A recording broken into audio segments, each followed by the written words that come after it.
Greetings, my name is Thomas Russo, and I'm here today to present Brockton's Emergency Operations Plan in regards to hurricane response on behalf of VMH 490 Emergency Planning Project at Post University.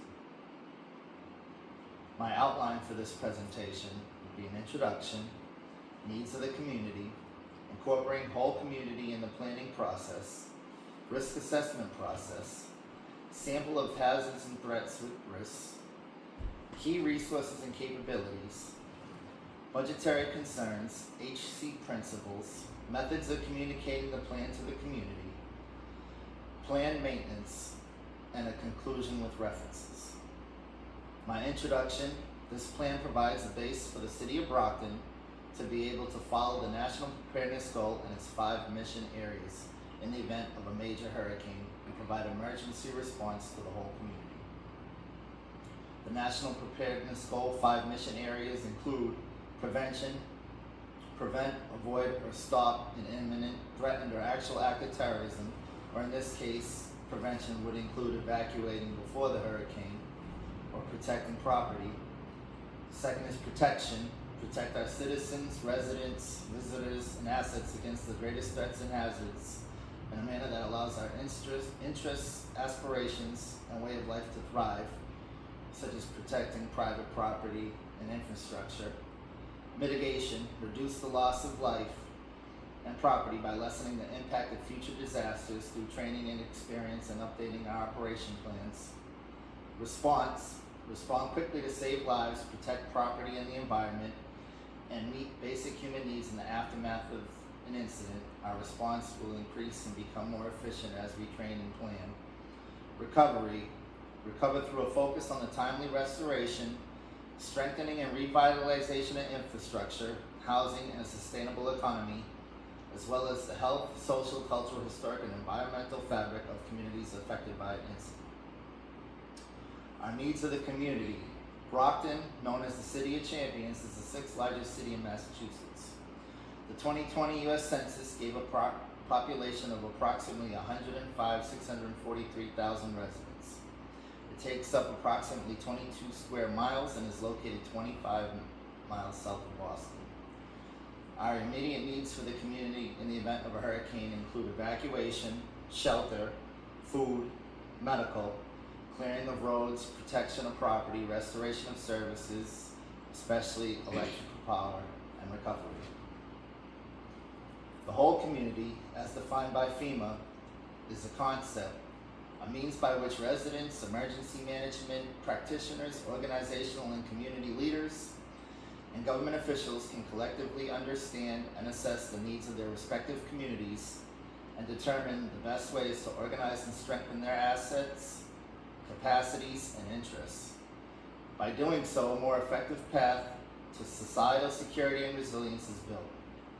In a sense, whole community is a philosophical approach on how to think about conducting emergency management.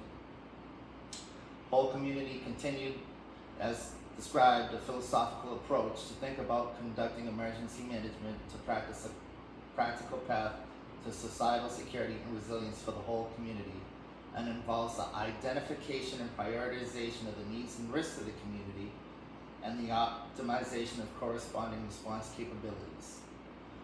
It engages residents, emergency management practitioners, organizational and community leaders, and government officials.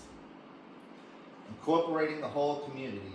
This is done by reaching out through mail, phone calls, and social media to all the stakeholders in the community, as well as incorporating discussion-based seminars and workshops for the general public in compliance with the Homeland Security Exercise and Evaluation Program, also known as HC. Not neglecting any aspects of the community include those in hospitals, nursing homes, and translating into multiple languages information to be distributed with large populations of Brockton speaking Haitian Creole and Portuguese Creole, and those with access and functional needs being addressed. We also are creating community emergency response teams, otherwise known as CERTs, with volunteer information and forms on the Brockton Emergency Management Agency page. The risk assessment process is done through threat and hazard identification risk assessment, also known as THIRA. It involves identifying threats, giving threats context, establishing capabilities and targets using standard language.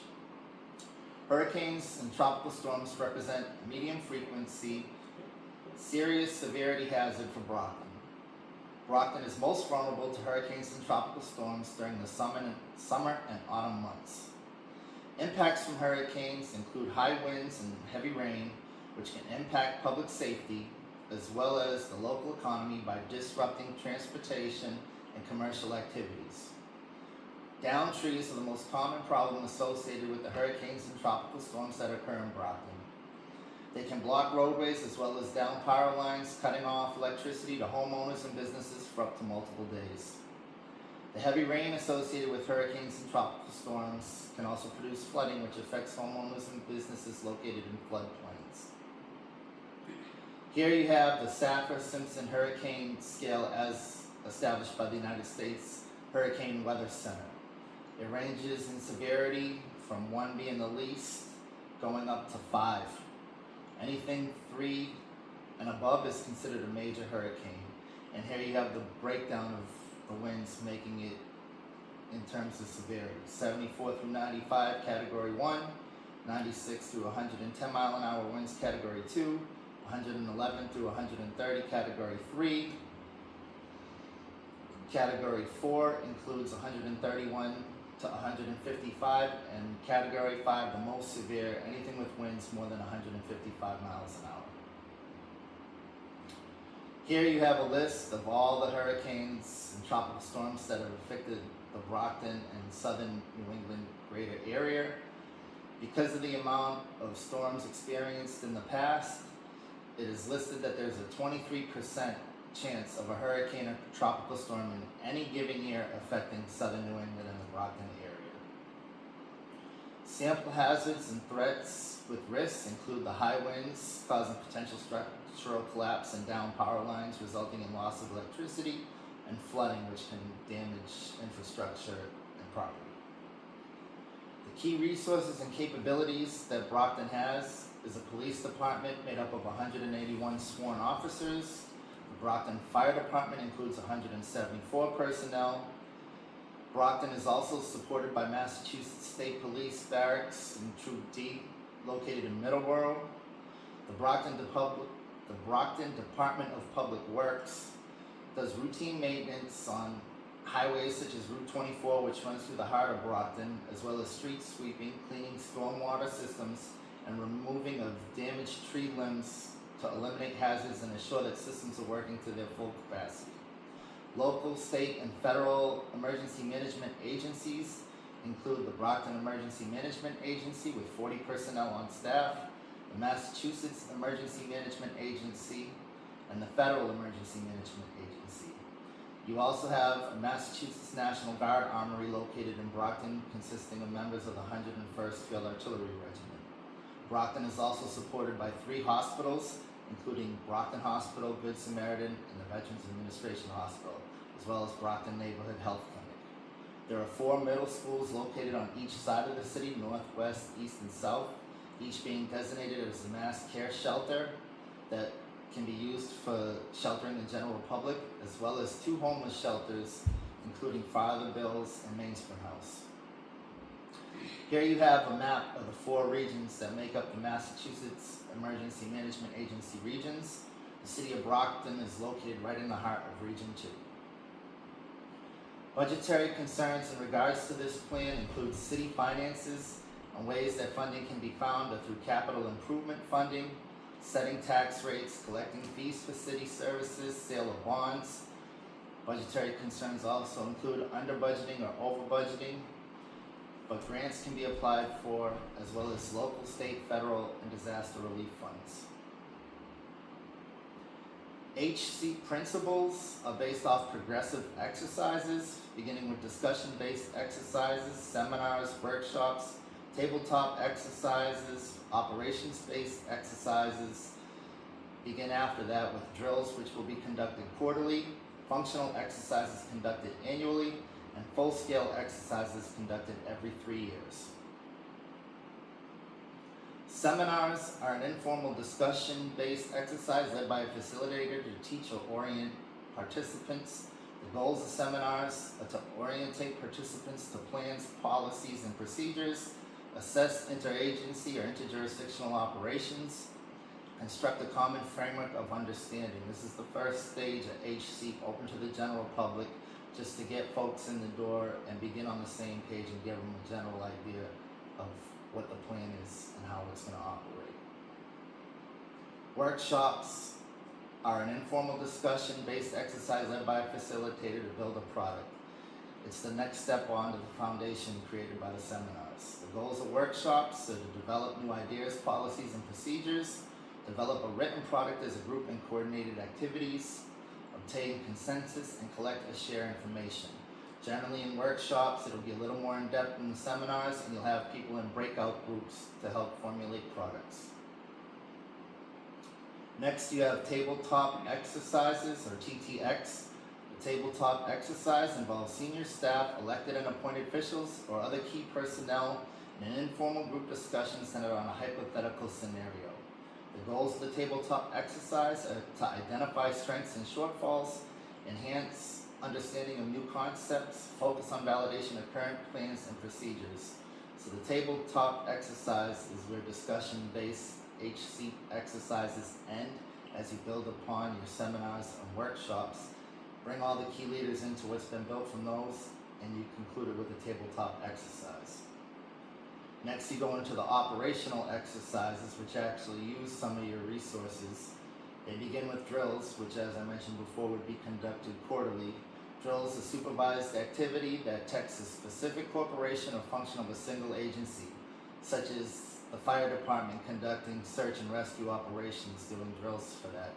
It gives them the opportunity to gain training on new equipment, test new procedures, practice and maintain skills, and prepare for more complex exercises. So a specific agency would work on a specific task in their drills to build their tooth setup. The drills would eventually culminate in a functional exercise, or FE. A functional exercise is a single or multi-agency activity designed to evaluate capabilities and multiple functions using a simulated response.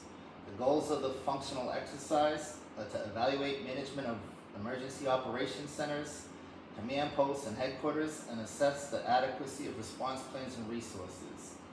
This is where everything that you've done leading up to this, with seminars, workshops, and drills, culminate in a functional exercise conducted annually to see how it all comes together and works out.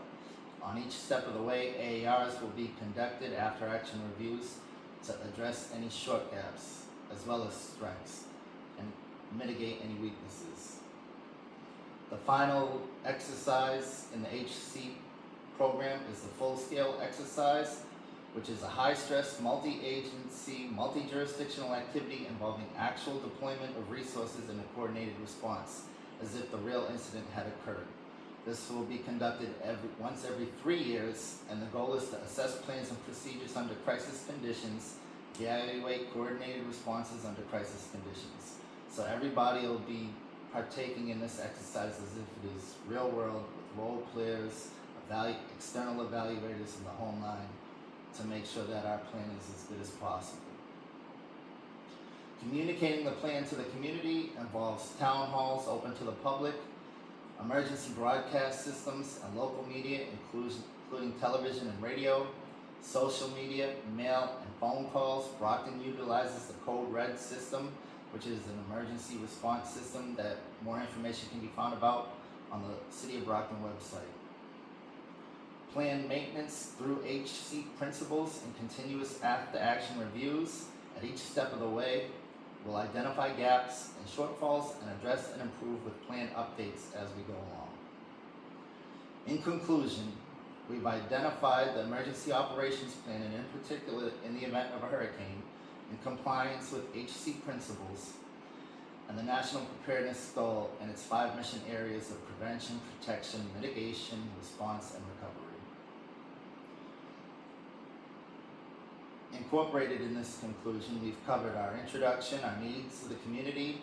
We've incorporated the whole community into the planning process, our risk assessment process, our sample of hazards and threats with risks, key resources and capabilities, budgetary concerns, HC principles, methods of communicating the plan to the community, and plan maintenance. Are there any questions at this time? There being no questions, these were the references used in building our emergency operations plan and product. And this concludes my presentation. Thank you for your time.